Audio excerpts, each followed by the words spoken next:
पृथ्वी का एक ऐसा जगह है जहां से अंतरिक्ष ज्यादा करीब है, यानी जो सुनीता विलियम अंतरिक्ष स्टेशन पे गए रहते हैं, जमीन दूर है। अगर कोई अंतरिक्ष में सैटेलाइट खराब हो जाता है, यहीं पे पॉइंट करके गिरा दिया जाता है। पॉइंट नीमो का सबसे अच्छा यूज क्या होगा सर? देखो, जब हम लोग इंडिया से पाकिस्तान कब्जा करेंगे ना,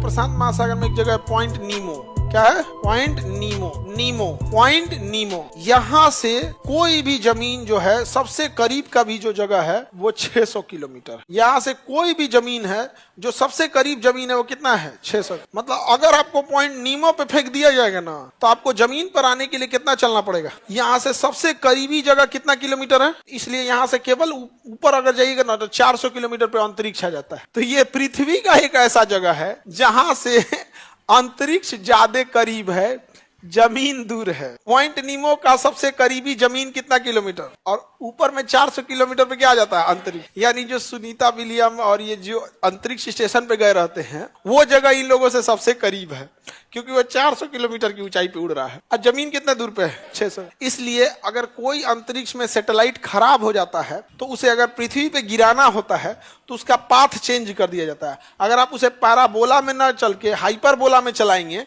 तो उसका क्या हो जाएगा? पृथ्वी पे गिर जाएगा। तो उसको गिराने के लिए किसका यूज किया जाता है? पॉइंट नीमो का, क्योंकि यहीं पे पॉइंट करके गिरा दिया जाता है। तो अगर 50-60 किलोमीटर आगे पीछे भी होगा, जैसे मान के चलिए कोई कहे कि पटना के गांधी मैदान में गिरा है, तनी मनी एन्ने ओने हो गया तो बगल में डीएम कार्यालय है, हो गए बगल में बापू साहब आगा रहे, 5000 आदमी का भाषण दे रहा होगा, इस बार अपनी सरकार, तो ये ले सरकार गिर गई उसी में गिर गया, सरकार गिर जाएगी। या आप सोचे कि गंगा नदी में गिरा है, 5-10 किलोमीटर आगे पीछे हो गया भैया, वो अंतरिक्ष से गिरा, हवा मार दिया तो तबाह हो जाएंगे। कहाँ गिराएंगे? तो हमारे भारत में एक जगह है रेगिस्तान, थार मरुस्थल, नहीं तो बंगाल की खाड़ी। फिर भी बंगाल की खाड़ी बड़ा व्यस्त रूट है, पानी वाली जहाजें आती जाती रहती है। पॉइंट नीमो में गिराते हैं, 50-60 किलोमीटर भी इधर उधर हो जाएगा ना तो टेंशन नहीं है। तो अंतरिक्ष बताइए, उपग्रहों का कब्र किसे कहते हैं? पॉइंट नीमो को। किस महासागर में? प्रशांत महासागर। इंडो पैसिफिक ये एरिया कहलाता है। प्रशांत महासागर का वह एरिया जो एशिया से लगेगा, तो ये वाला एरिया सब क्या कहलाता है? इंडो पैसिफिक, जिसमें इंडिया आ जाएगा, म्यांमार आ जाएगा, सिंगापुर, थाईलैंड, इंडोनेशिया, ये जापान, ये सब क्या आ जाएगा? Indo Pacific. कौन सा एरिया आएगा? किसी को कोई दिक्कत? हाँ, फिर से खो गया। किधर बैठी थी? ले, बमनी को किसी के हिस्ट्री का बुक मिलेगा तो दे दीजिएगा जी। अब काहे कोई इनका बुक ले लिया हो, दे देना। अगर मिलेगा तो यहाँ रख देना, मिलेगा तो दे देगा। ध्यान रखना चाहिए ना जी आपको, बुक होगा, अपना ध्यान रखो। हम कहाँ से इस पे बुक का गलती है।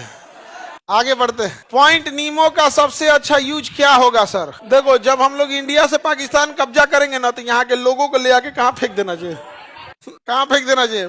सज्जन को एक के बार कहीं जगह न मिले, जाए यहाँ से।